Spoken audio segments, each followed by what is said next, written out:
If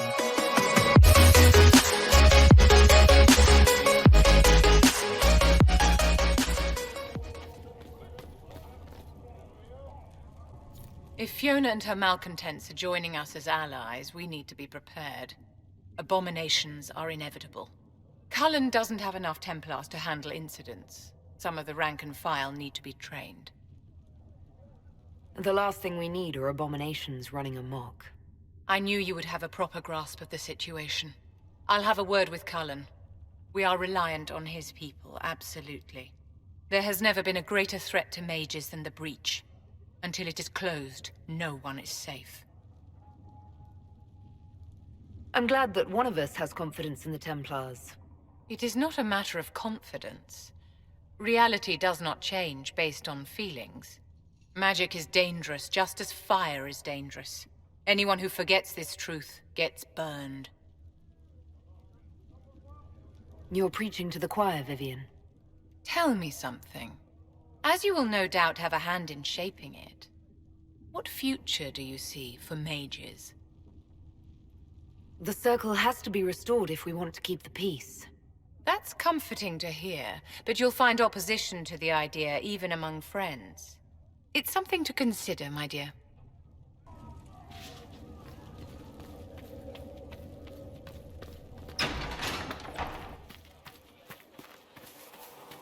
Mages. Lovely. They should have the... It seems Blackwall knows nothing about the disappearance of the Grey Wardens. It's a disappointment. I am, however, glad that he is with us, even if he was not what I expected. He seems to be a good man, and his experience will be an asset to the Inquisition. As for the other Wardens, I suppose we will have to keep looking. In Redcliffe, you sacrificed yourself so that I could return here. Of course I did. One small life in exchange for a second chance at history. I always loved a bargain. It was still a sacrifice, and still noble. And I would do it again. Anything I should know? Altegan has returned to Redcliffe Castle and resumed his duties as Lord.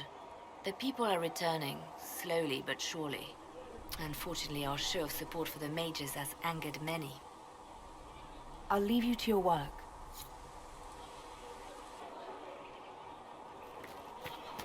It is good to be surrounded by mages again. Really?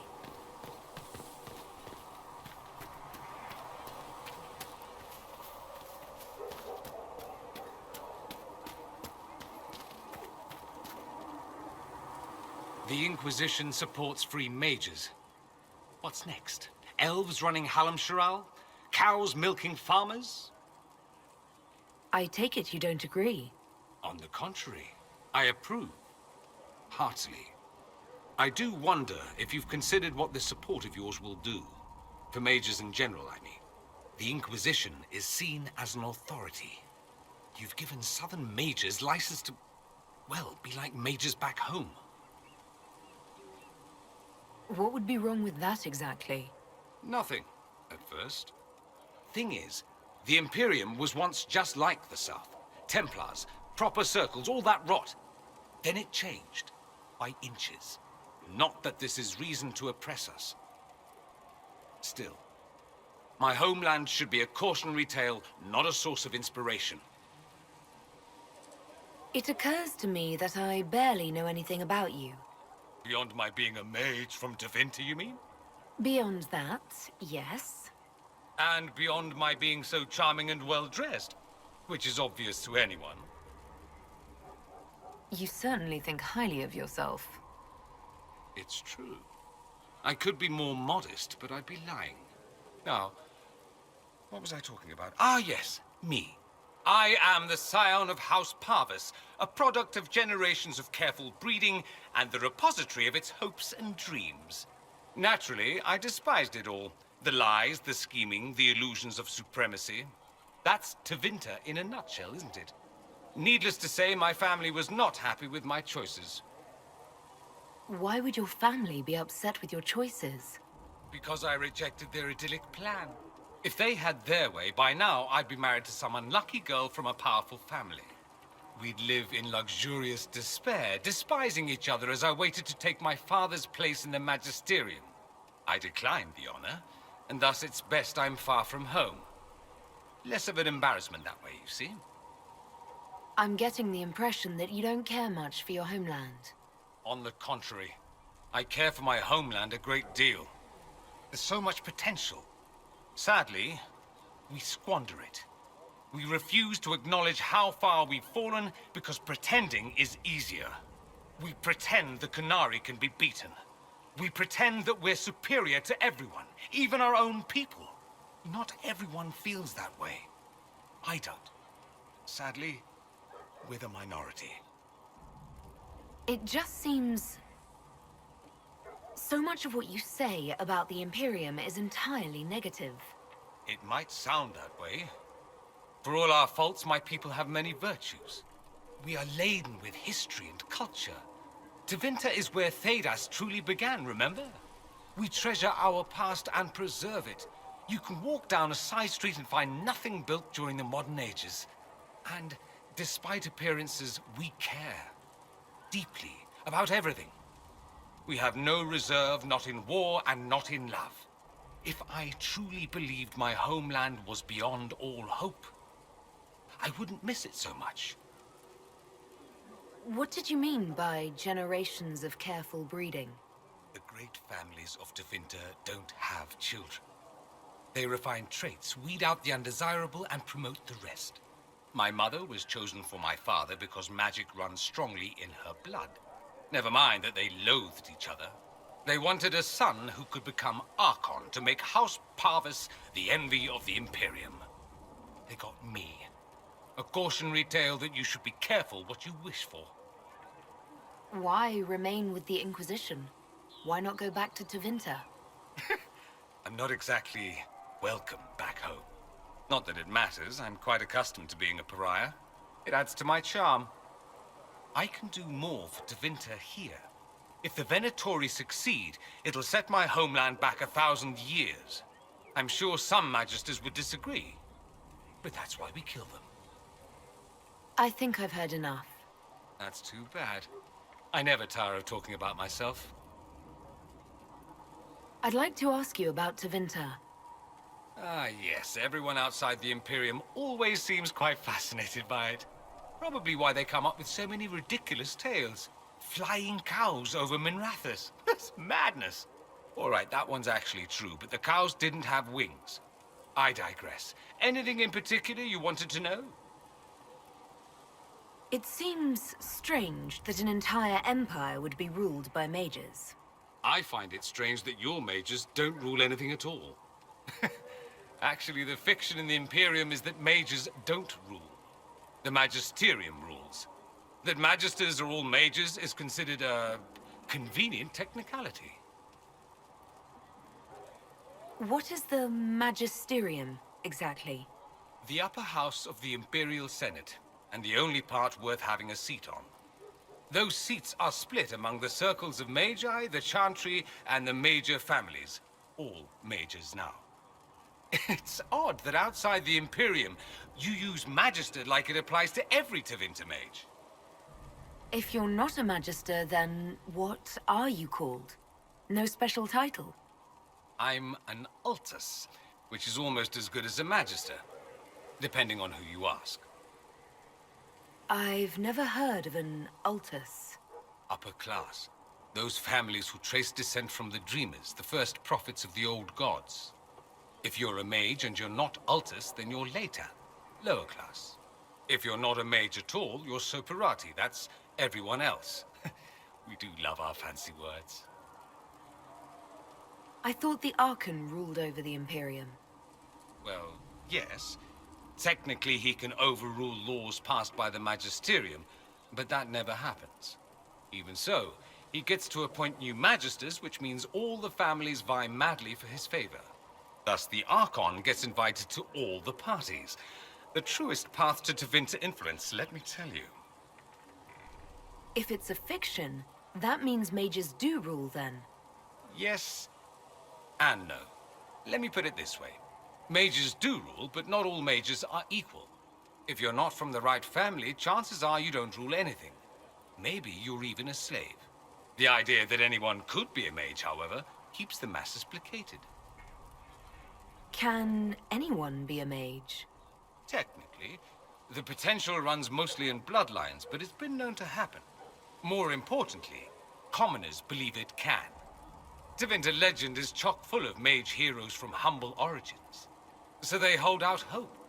Someday my son or my son's son will be a mage. Someday. Poor sods don't realize that means he'll be a quaestor at the arse end of the 100 Pillars, at best. Being a quaestor isn't a good thing. I imagine the average non-mage likes to think so. Counting numbers and shuffling papers all day is better than many occupations after all. If you're a second-class citizen among a pack of piranha, however, your outlook changes. Let me ask you something else. Of course. That's all I wanted to know. Fair enough. I should go. As you wish. Did you know we're actually related, Inquisitor? Related? Oh, not first cousins or anything like that. Can you imagine? You're a Trevelyan, however, and somewhere in the dank nethers of my family tree, there was also a Trevelyan. Perhaps he was even the one who ventured to Ostwick to establish the branch. We are talking long ago, of course. You know that off the top of your head? Not the top. Maybe the lower middle or thereabouts. Bloodlines are serious business in Tevinter. You're taught lessons and tested by strict nannies. I heard your family mentioned, and I had to go through all the old mnemonics, but yes, there it is. I knew there was a reason we looked so much alike. Learn something new every day. Nice, isn't it? Like being at a quality library, provided you're not the one stocking the shelves. I'd like to ask you about Tevinter. Popular topic. Anything specific? There's an Imperial Chantry, isn't there? With its own divine. You people aren't supposed to talk about the Black Divine, are you? If you mention him outside the Imperium, people make that face, like you're urinating in public. But yes, we do have the Chantry, or a version of it. Night and day comparing it to yours. Is the Imperial Chantry so different from ours? Not in theory. The main difference is in the whole magic is meant to serve man, not rule over him business. Back home, ruling the unwashed masses is serving them, for the good of the Imperium. Perhaps it started with good intentions, but these days it's academic. The circles are in command. There are circles of magi in the Imperium. We don't have dismal little mage prisons, if that's what you mean. They're academies, prestigious ones. We have Templars as well, but they don't cancel spells or whatever your Templars do. They're soldiers. They watch for abuse of magic, yes, but only those who are weak or who fall out of favor get dealt with. Mostly they enforce their magisterium's edicts. The Chantry smiles and nods from the sidelines. Do you really call him the Black Divine? We don't call him that, oh no. In the Imperium, he's the true divine. The woman sitting on the Sunburst throne is some backwater pretender. It all stems from a disagreement over Andraste. Marvelous, isn't it? Why would they disagree over Andraste? It's not my field of expertise, but the Imperium believes Andraste was a mortal woman, a mage. Down south, they say, no, she's the bride of the Maker, ascended to his side, divine provenance, a blah blah blah. We feel better believing Andraste was one of us. Makes executing her less damning, you see. So we elected a man as divine, the South declared war, and we've been feuding cousins ever since. So, the Imperial Divine is always a man? All the better to distinguish him from that other one, yes. Don't think there aren't a number of female magisters who bristle at that. Why can't they be divine after all? Same reason you never see a man on the Sunburst throne. Because that's how it's always been done. Excellent reasoning. Do you consider yourself Andrastian? The big question. It might surprise you that I do consider myself Andrastian. I simply do not believe in the Chantry. It is a relic, whether back home or here in the south. Something from a bygone age desperately clinging to relevance. It's not an opinion that makes me popular. I share your opinion, actually. That's not surprising, considering what the Inquisition represents. I'll say this. I may not believe in the Chantry, but I believe in you. In me? That the Maker sent you, whether through Andraste or fate. Cassandra is not wrong. You are what we needed most at the moment we needed it. That's what they will say in ages to come. You don't seem like the religious sort, to be honest. If you define religious as sitting in a chantry and listening to a blithering hen tell you how to live, then no.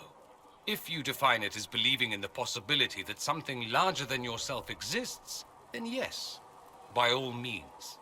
The world is bigger than I, even bigger than you. It laughs at all the things we think we know. The Maker doesn't need me to believe, but I do. The thought of no one at all watching out for us is too frightening. Let me ask you something else. So many questions. I'm wondering if the Imperium would be a useful ally.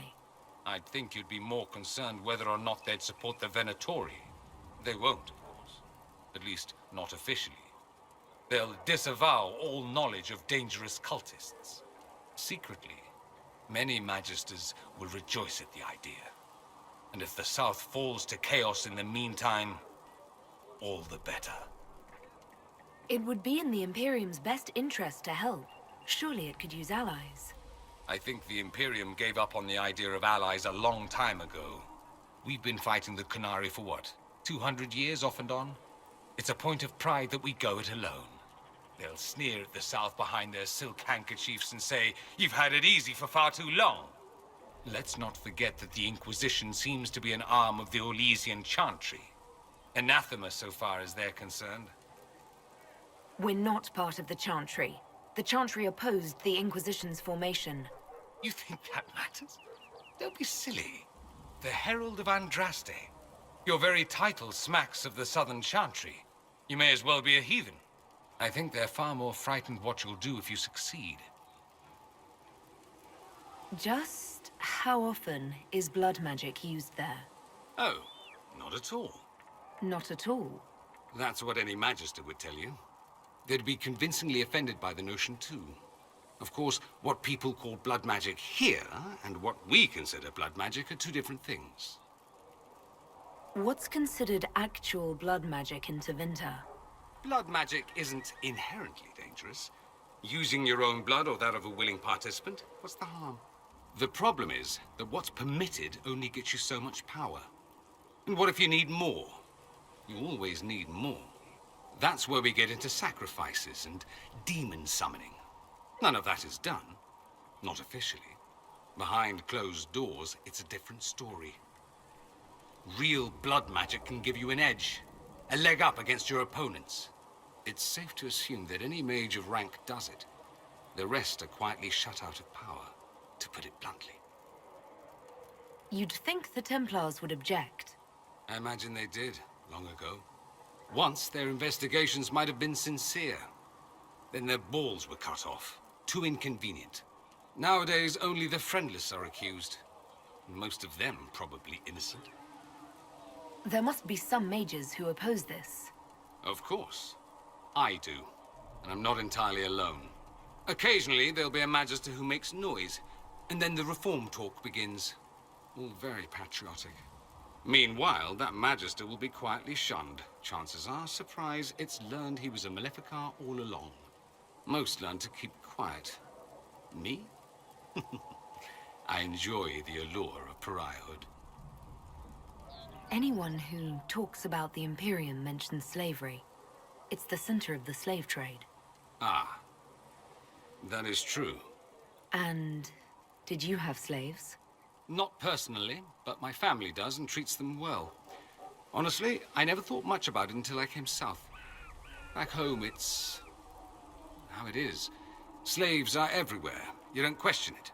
I'm not even certain many slaves do. You think slaves like it that way? Don't be ridiculous.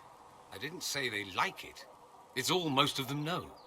In the south, you have alienages, slums, both human and elven. The desperate have no way out. Back home, a poor man can sell himself. As a slave, he could have a position of respect, comfort, and could even support a family. Some slaves are treated poorly, it's true. But do you honestly think inescapable poverty is better? I suppose not. No. I don't know what it's like to be a slave, true. I never thought about it until I saw how different it was here. But I suspect you don't know either. Nor should you believe that every tale of Tevinter excess is the norm. That's all I wanted to know. Fair enough. Have you gone to see Alexius yet? He's in the cells. Not yet, no. I saw him before they locked him up. He looked despondent, broken. Not the man I remember, nor the one I want to. I suppose the Inquisition will judge him eventually. I wonder if there's any chance they'll show him mercy. He hardly deserves it, but for Felix's sake. I can't help hoping there's something left of the man I once knew.